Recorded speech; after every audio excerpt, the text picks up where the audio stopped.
You are listening to Money Making Mothers with Carla Edwards, where we discuss the highs and lows of being a working parent, how to master the art of spinning plates, and to remind ourselves that just because you became a mother does not mean your dreams no longer exist. You can have it all.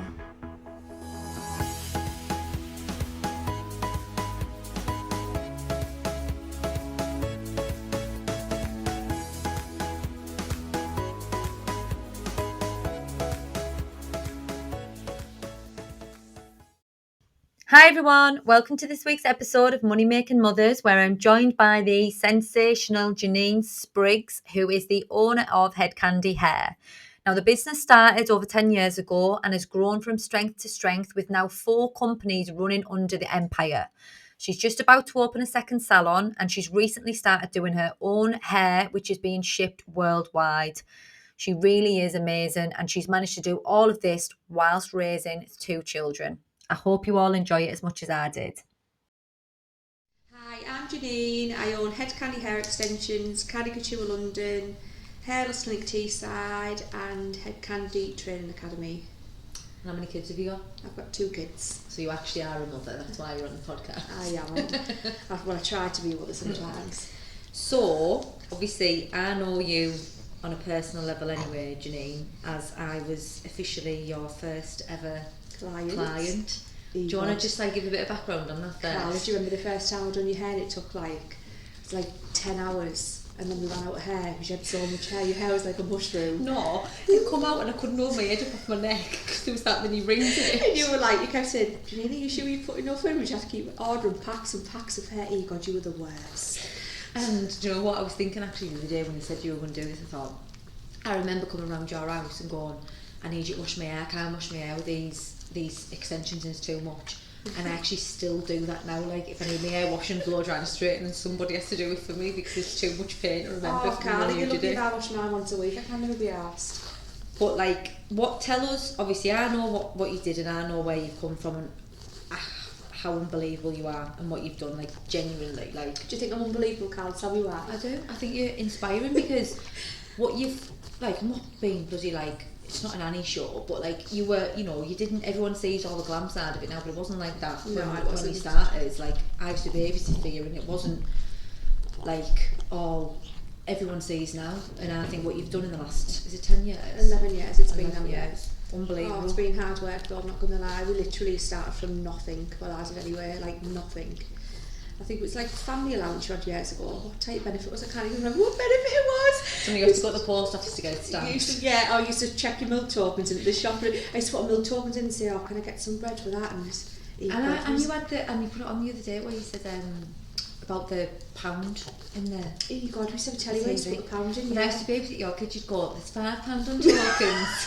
There's a £5 on tokens and a tenner in the kitchen for a takeaway. Yeah, takeaway. They always sorted out with food. But we literally never had a penny. But I just wanted it to work so much. I'd done a hair extension course. It was £1,000 then. It was so expensive. It's cheap now.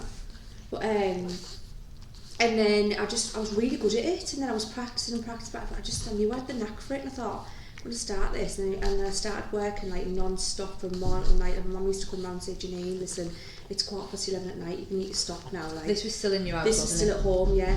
And I used to think to myself, that I'm going to have to get something sorted because, can't carry on working all the hours when you've got the kids in the house and stuff. Just don't know, it's wasn't right, was it? So where did it start then? So how did you get the balls to open up the salon? So basically, my brother rang me and was like, oh, there's a salon, there's a shop over Corby New opening, it's really cheap rent, why don't you go for it? And I was like, oh God, I don't know what to do, it's a massive risk. And he was like, what are you talking about? You're already established, it's just change your location. I was thinking, My mum and dad were like, oh, it's a bit of a risk this, because they're obviously, they're worried all the you worry about your kids, don't you? And I was like, anyway, I went to sleep and woke the next day, I was like, no, I'm going to do it. I think the rent was £270 a month for this shop, that's all it was. It was just cheap as out. And I got the shop, and it was literally me and my friend, my best mate, Emma at the time, who was working. She used to do the removals and stuff. She's a hairdresser. And then, so we got the salon. We always called it the rabbit hutch because it was so tiny and it was scruffy ass. But obviously, after all my saying, I think I spent about £5,000. Which to then I was like, oh my God, it's massive amounts of money. Yeah, but it is. It is. But obviously, you just think, I don't know, you just When you look These back on it days, now. you spend £5 you wouldn't get nothing, would you? Them days, we've just managed to get everything. But anyway, we've done the salon out quite nice. I was like, look, it's like Kim Kardashian's bedroom floor. Have you seen the floor? Like, we're all with this black and white. Disgusting now, but it was mint back in the day. Anyway, we done the salon out, and then we went from that to like, I think it was like 10 staff, and then What, and how long? was it like a 2 year, or 2 year? I can't remember now. And then obviously we got the second salon, which was a lot bigger, and now we've got 16 staff. So it just How much there is? Yeah, there's 16 staff now. Oh my god. And then we've just got a new salon, so we've actually got 2 now. The second one's a hair loss clinic. So like, is the head, obviously the head candy's staying as it always has for extensions, but then you do hairdressing and there's beauties and the... Yeah, but the second salon, what we're doing with that is we've got the head candy, which is going to be the salon. The second salon is going to be beauty, aesthetics, hair loss clinic, training academy. We're going to have like a photography room to get all your photos tucked in there and everything, because I think sometimes when people get photos done in the salon, because it's that busy, you feel daft. I feel stupid. I wouldn't want to stand in a busy salon getting a photo. Yeah. So it's like in the new salon we'll have this like new photography room, so we can go in there and get all like good professional pictures. Yeah, but it So is it's mint, like- the salon. Oh, it's a really good vibe. The staff are amazing. Like, you couldn't. The team we've got now is probably the best we've ever had it. It's definitely.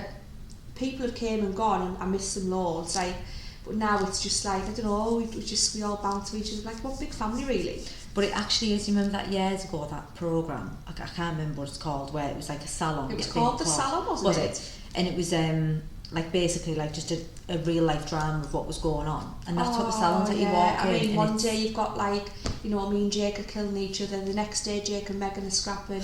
The next day you've got Emma crying in the kitchen. Like, it's just mental, but we're all like so down to earth and so... I love the salon. I know everyone loves the salon, but I think some people as well think it annoys me, because some people think, oh, but it's an intimidating there. It couldn't be any more fair from the truth. It's so down to earth and so normal. Yeah, Like, because some arms, no offence to anyone who runs the business like that, because it's up each to their own, but some arms you get like, when you get established and you've got a name, like, let's be fair, your brand's absolutely mint. Like, Yeah. everyone knows the brand and it's Yeah. very well known and you get a lot of interaction, but people would think, well, you've got to do it like this, or you've got to be like all prim and proper, and you climb. we're totally just not It's like you walk in, it's like, like, it's just totally normal. Yeah, it is. People, do you know what, Carla? People come in there and come, like, don't even come to get their hair done, they just come and sit with us and have a cuppa. They love the vibe that much, and that's how I've always wanted though. Like, other people are like, oh, I couldn't run a business like that. Like, well, each their own, but I could. Like, my staff look at me like I'm their best friend. Sometimes that's not a good thing, or not, like, but they know where they stand. Like, they know when I'm a little bit on one. They know, not that they ever push me, because they're really, really good, but I don't know, I wouldn't want them coming into work. Because and they have not a close relationship. Yeah, don't really you? close, yeah, we're like best friends, and I wouldn't want that. I don't know, like, I wouldn't want them to not want to come to work, and I wouldn't, if they ever had a problem, they would tell me, like, I've got a problem. Like, that's just, I prefer that, really. But did it make you die when you had to go from like just you doing your extensions to actually being a boss? Oh yeah, do you know what, sometimes I don't like it, you know. I don't like that boss role, like, I can't imagine. I know, we've got Michelle, the manager now, and Marisa, she deals with all that, like, because she interviews and everything, because if I interview someone, I like what they've got on, I think, oh, she's gorgeous there, I'll give her the job. I'm really, really bad where Michelle sit them down and, like, you know, father them out. She's like, no, I'm like, oh, but Michelle, she's lovely, oh, I feel dead sorry for her. She's like, why? I'm like, I don't know, she's just dead nervous and I just feel sorry for her. She's like, oh, for God's sake, like, no, I'm like, I just give anybody a job, but yeah. But it's gone well, hasn't it? Oh, like, it's gone really well, yeah. Our brand's massive now, it's shipping worldwide. We've done really, really well with that, the hair brand. that's the wigs, isn't it? No, so we've got Head Candy Superior is the hair brand. I forgot to mention that at the beginning, actually. That's our new hair brand, so the brand we so use you're for actually your own brand hair, yes. We started that 2 years ago. Well, started sampling hair 2 years ago, and the past year we started investing, bringing, like, obviously... Yeah, so you buying do the hair, you do the hair brand, you do the salon, you do the wigs, the hair loss, and the training academy. and the training academy. Yeah. Jesus. I know, it stresses me to Which death. is your favourite? Right, it's quite mad. I love extensions, I love them, but we've got all the girls on them now. But and I love seeing my clients who are, because I still do clients' hair from 11 years ago. Yeah. Still the same people, and I've watched them get married and have kids. It's dead weird. But hair loss, now I hated it when I first done it, because I wasn't really good at it, and I like to be a bit of a perfectionist. I couldn't stand it. But then the more practice that I had, the more better I got at it. and I absolutely love hair loss, because I tell you what, right, you'd get somebody in for a consultation, and they've got no hair or 50% hair or whatever, and they're like looking at you for like massive amounts of help, and you're like, oh God. Anyway, when you say, oh, I can do your hair, they're like crying, like it's like you've given them £1 million, I'm not joking. So I love doing that, it's the most rewarding thing ever. And if I can't help them, that's where the wigs come into it. So then we started making wigs, because I thought if I can't help the people who've got no hair, then I'm not going to turn them away. So then I started making wigs to help them as well. So I don't know, Is it more rewarding? Oh, it's the most rewarding thing in the world, yeah. They're like, honestly, they're my special ladies. I love them. We're now open, aren't we, next week to do hair loss again. So I've got in touch with the MP and the council, so now we can, because it's a class essential, we can open. So we're fully booked. Like 2 days a week I'm going to go back to the clinic and do that. I can't wait for some normality, just to get back to work. So what, obviously you're doing like 75 different things at once, like, and running things.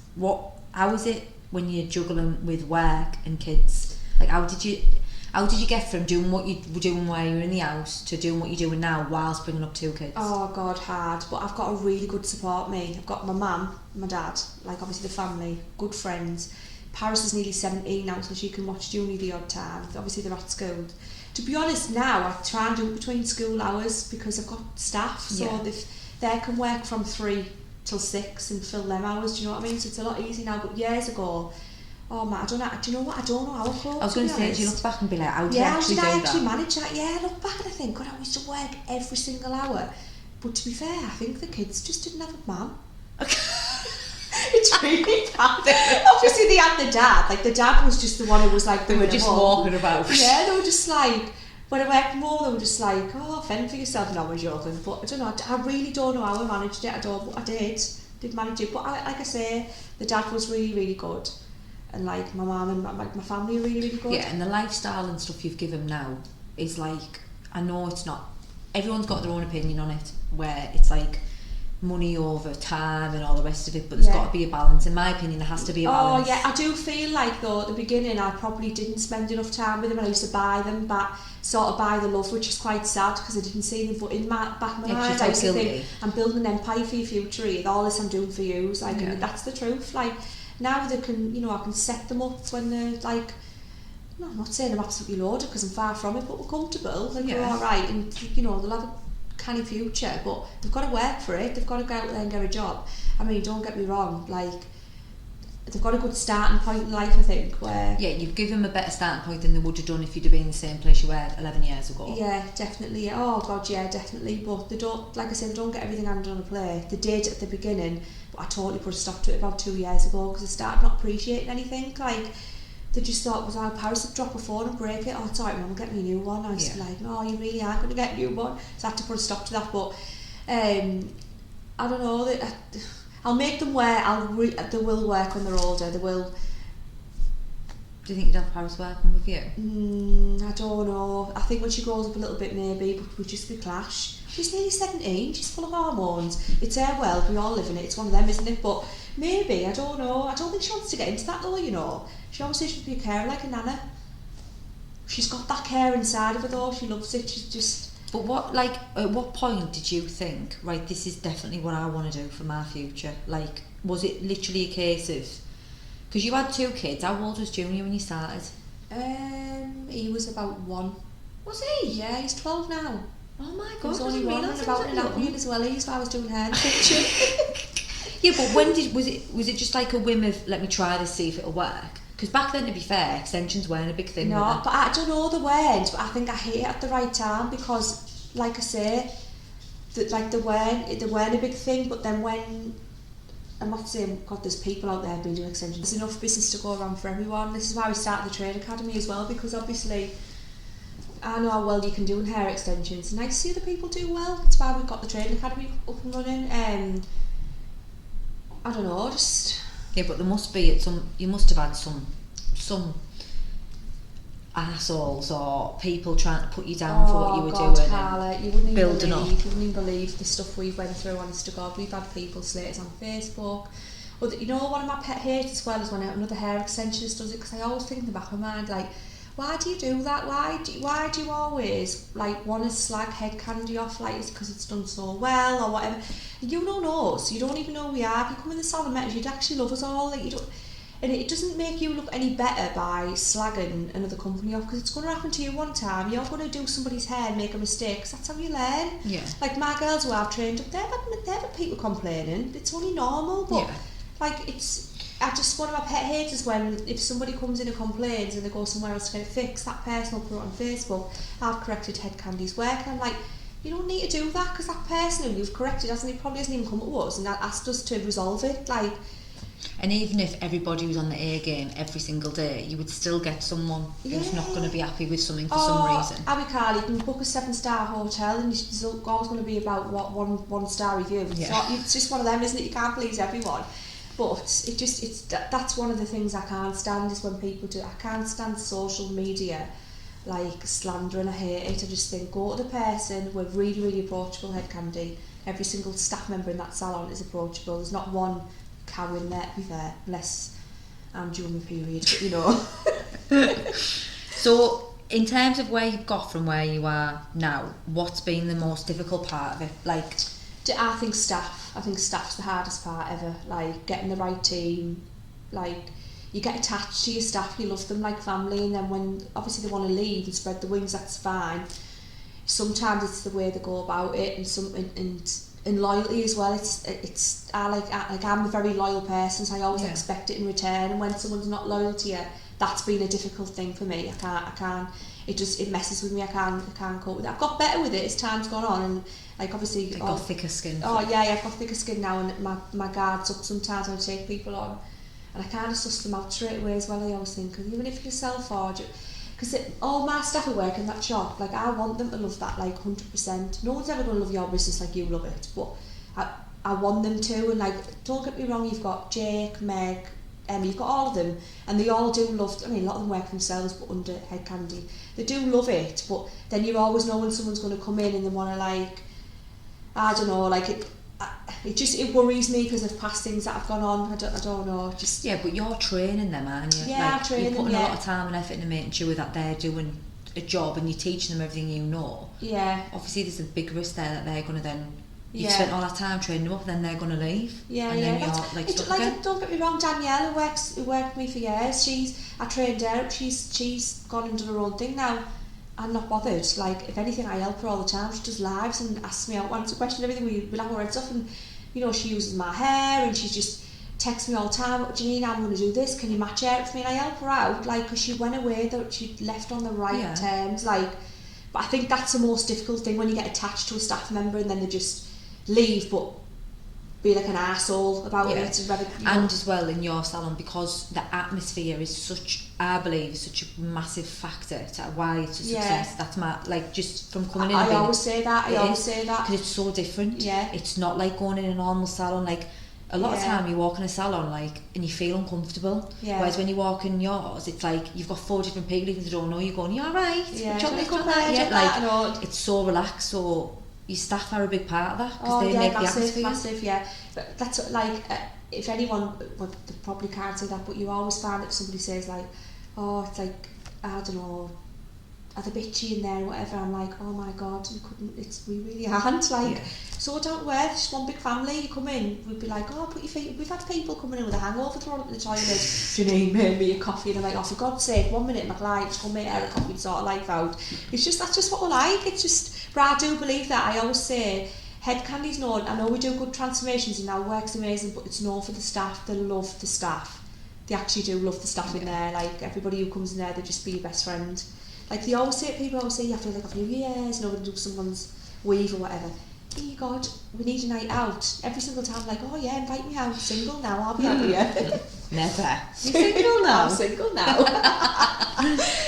But like, how, in terms of like the social media, that, I'm going to ask you something, it might be a bit thingy, you don't have to answer it, but does it bother you, like the way everything's got to be or seem sort of picture perfect all the time, and like your lives and that now, the more you're saying more about like how it really is, like when people are asking you questions. Well, do you know, this is one of the reasons in the first lockdown, this is why I've done some of the lives, because I wanted to paint a picture of what Head Candy is really like, Now, you know me, Carly, I used to babysit for you, you know what I'm like, and I know I'll come across, but really I'm quite shy in a way, like, people are going to laugh when they listen to this back, because obviously I'm not shy when I'm in the salon, because that's my second home, not shy at home, but I am around new people, and I wouldn't dare stand on the stage and talk. Like when we won the award, I was so mortified saying thanks, I can't bear it. And how long have you tortured me to do this podcast and just being like, no, I'll leave me alone.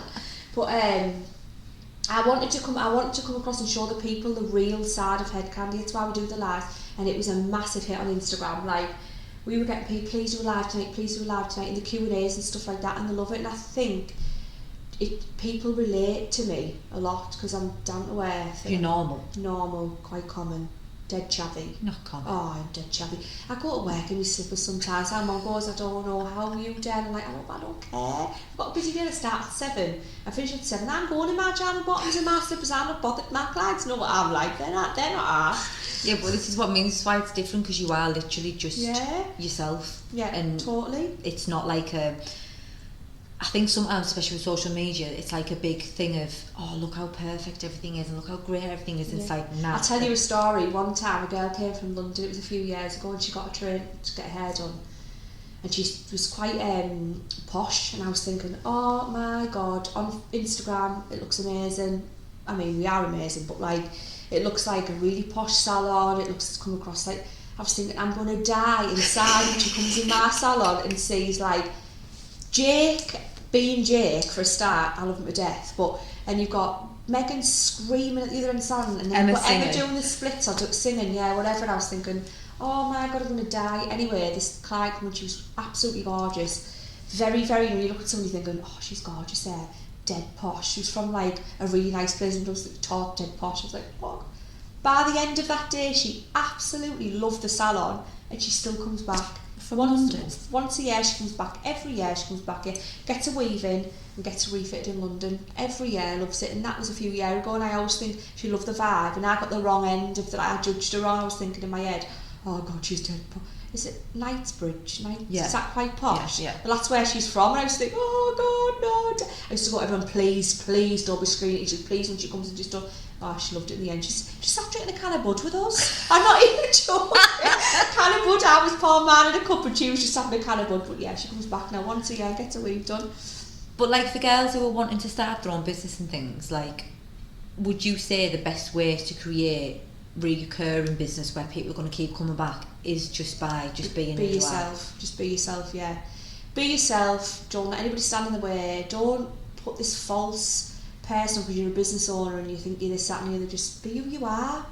Just, don't know, like, I was saying this earlier on, like, me and my friends were talking, we were on about like what advice you would give, because I was worried what questions you were asking me, and I was saying, what advice would you give? And they were like, well, I don't know. And I was like, but I feel like I've just won this. Like, You've winged it. I've winged it. I've just winged the full thing, and then, like, it just happened. And like, well, it really hasn't, because you've actually worked your ass off. But yeah, definitely just be yourself. But you don't mourn though. That's one thing I'll give you. Like, you. And I tell you another thing as well. Always, never ever fob a complaint off. If anybody comes in and complain, like years ago, I remember one girl, her extensions kept falling out. It was right at the beginning of my career, right? And I was thinking, oh my God, it was. I think she, at the time, I think it was around £150 a full head. Obviously, it's gone up now to 3 years.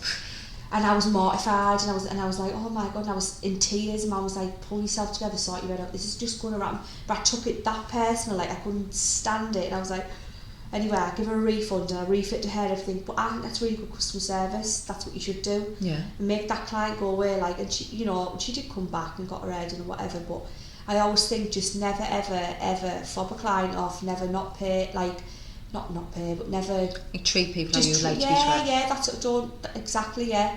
I think good customer service goes a long way. I mean, that's one thing Head Candy does have, 1000%. But are you a stress head? Massively. But you don't ever come across as a stress head. I actually am a stress head. Like, I am the biggest stress head known to man. I'm not even joking. Give me an example of how you're a stress head. Carla,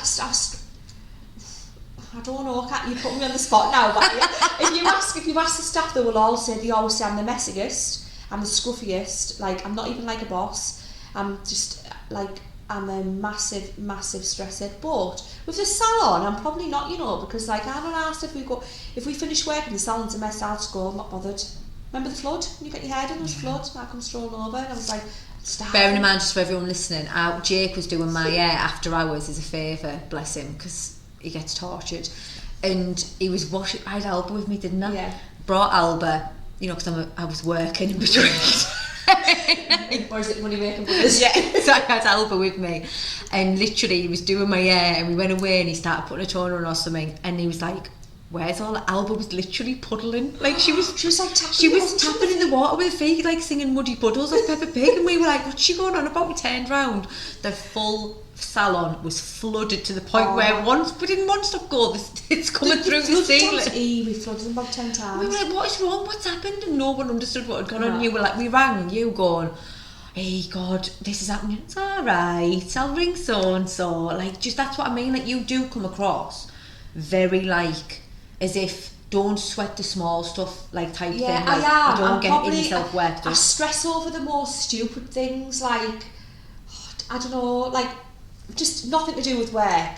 Example, your mum was here the other day, and I was like, "Oh, the bins need putting out, and I know there's too much rubbish for the bins." And she was like, "What are you on about?" Like, and I kept banging on, and then I hired a skip and got the rubbish, and I was like, "Oh my God, the skip's too," and she's like, "Oh my God." I stress over stupid things, like stress with the kids. I'm a stresshead with the kids. But why do you think you're not like that with your business? I don't know, just think.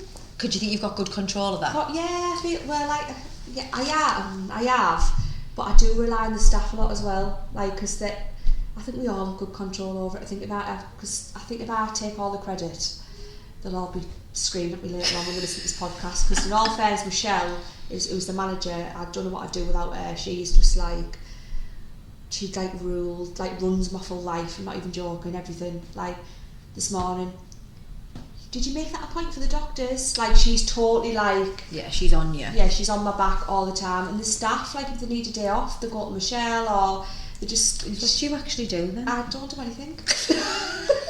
I just come home for the odd week now. In your fucking slippers. Yeah, and then I'm like, we've got me. Michelle's my business partner with the hair brand, you see. Yeah, I asked her to be my business partner, and I was like, we need a warehouse. She's like, right, one separate time. I was like, no, so we got the warehouse.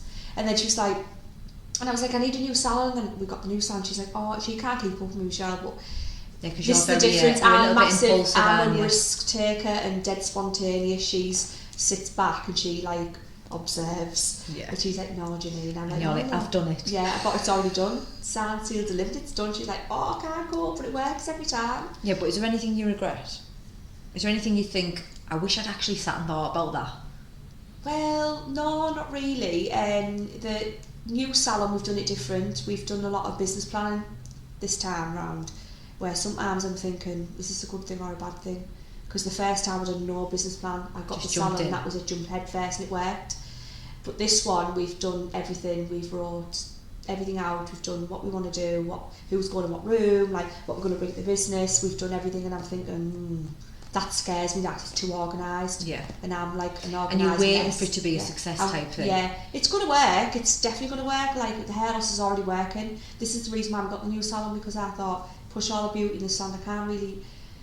I don't know. Like, I can't tell anyone where it is yet, but it's definitely. No, I haven't told anyone where the salon is yet. Is it somewhere good? It is. I think everyone's like, hey, it's in London. Oh my God, it's in Newcastle. I want it to be in Leeds. I'm like, just wait. You just wait. Oh my God, yeah, so nobody knows where it is. No sneak peek for the podcast, like? I might tell you when this is off. Oh, right, okay. But yeah. So, in terms of like the kids and stuff, obviously, I know Paris is like nearly 17, but if they could learn anything from you, like from what you've done from start to finish, even from before you were doing the hair, what would you want them to learn? Like, what would you wish they could learn from you? I just want them to like, don't rely on anybody. I don't rely on anybody. I set up myself totally. Like, I obviously paid for the course myself, got the salon myself, paid for everything myself, worked it, and I just want them to do the same. I want them to be driven. I don't really know. I just don't let anybody stand in your way. I tell them this all the time. Anyway, our junior wants to be a blogger. What a like. Don't know, like. I know I'm saying a shit job, but I'm like, really? And he's like, that's our generation now though, isn't it? Well, their generation, so maybe it's a good thing, but... It's because it's different, like your generation, like, I'm not saying you're old. Well, I am old, I'm nearly 40, come on. But that's like, it's completely that's out different, of it, yeah. Like, compared to nowadays, like, that's how people, like, it's all media, isn't it? Yeah, it's really good, but Junior's like, I'm saying really, but I've ended up getting in the full gaming computer and all that, so he's got everything up, set his blog and thing up, just waiting for my nephew to come round and set it all up for him, but Paris, I don't know, I would love them just to, I don't know, Yeah, but they've seen you, what really, when you look at what you've done, you've started from nothing, you've grew this up to where it's now like, 4 and 5 businesses. Yeah. And you've done it yourself through absolute graft, and they've seen that, even though you might not have been there and stuff. See, when I grew up, we never got anything, don't get me wrong, my mum and dad, God, absolutely worshipped them and give us all the love in the world, but we had nothing. Now, my kids have everything because I give them everything, so this is the difference, right? So I had to graft we all have, me and my 2 brothers have grafted our arse off what we've got. We've all done really well. And this is where I think sometimes I've gone a little bit wrong because I give them everything they want. Yeah. I did. I've stopped, I've slowly stopping it now. And I think I've made her off my own back here because now they think that they can just have whatever they want. Like, I sit here and I get a text on my phone, Uber Eats getting delivered. And I'm like, you're joking me? I was kicking off last night, I'm sick of these Uber Eats. Like, but I don't know, I think that they'll think they've got everything on a plate when they haven't really. Yeah, but at the same time, to be fair to you, when you are working that many hours and they are kids, they don't really, as much as you explain to a child, I'm doing this for this and this, they don't understand what that means. They don't get why you're doing that. Yeah. So you probably do feel a little bit like guilty and want to compensate by, all right, well, this mum's doing this so that you can have this and you can do this, because then that's what they understand at that age, isn't it? Yeah, it's quite, like I said earlier on, it's quite sad because I do feel like sometimes I did buy them a lot, like, because I was never at home, I was constantly working, and like, look, like, obviously the kids' dad, like Mark, he used to have the kids all the time, and because he'd come in at say like 4, my mum would have them at 4, like 3 till 4, and then he'd come in, he'd have them, and then I'd get thrown at 8 and 9, I used to like get them anything they wanted just because I felt so guilty for not seeing them, and then I used to think, oh my god, this is really bad, like, motherhood, this is really terrible. Just buying love. Buying love, honestly, like, no, we've got a really good bond with kids, but now I have like sort of put a stop to it slightly, and they hate me for it because they're like, I need some new trains, like, nah, you can just wait, and they're like, on They've got JD. chores and that? What? They've got chores? Like, do you make them like do stuff in the house and that? God, did you not see it? I put a status on Facebook, they did not see it, Carla. No. So the other day I said, I'm sick of this house is a mess, I've had enough, blah blah. It's like, it's hard because I'm running, like, I'm doing the wigs at home, so I'm always busy. Yeah. So I was like, the house is a mess, you don't even pick a pot up in the house. I said, right, Paris, your boyfriend's going home, your PlayStation's going mum nana's, I've had enough. No, they jumped out of bed, out of the bedroom for 8 o'clock at night, started washing the pots, clean the kitchen. So yeah, you just need to actually threaten them first. Yeah, I've just shot them a few threats first, but yeah, try and they need to help me out. They just... Well, they do when you're working that many hours, but at the same time, like, it's hard when you are working so much to then come home and start nagging and going on. You come day, you were like, it's like a shower, and I was thinking, no, Carla, no, it's not. It really is. I've cleaned up today and it's spotless, but tomorrow it'll be a shit tip. But like, if you could give anyone one line of like, now you're going to put me on the spot. Yeah, I am, because I don't think you realise how, like, what you've actually done, and I think there'll be a lot of people who look and be like, how can I do that? And what's been the biggest lesson you've learned throughout all this? What's, like, from start to finish, what would you say is the biggest thing you've learned and thought, that's what other people should learn? The biggest thing I've learned in business is trust, maybe.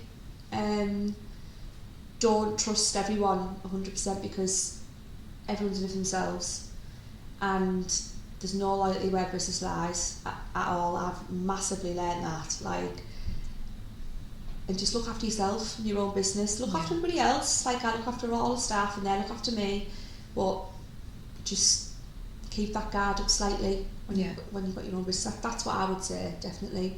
So if all the people listening, if they don't know who Hed Candy is, where can they find you, like Instagram wise, like tell people Instagram, where to find Hed you? Candy Hair, Facebook, and then it's all on there. If you go on Hed Candy Hair extensions on Instagram, all our pages are actually in the bio, so you just click on them and look at the other ones. Right, well, it's been a pleasure, love. It's been a pleasure. Shall we have a wine? Thank you very much.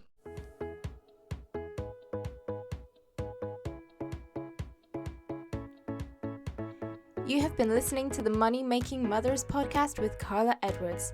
If you have enjoyed the show, then leave a 5-star review on iTunes. Make sure to tune in next time, and don't forget, you can have it all.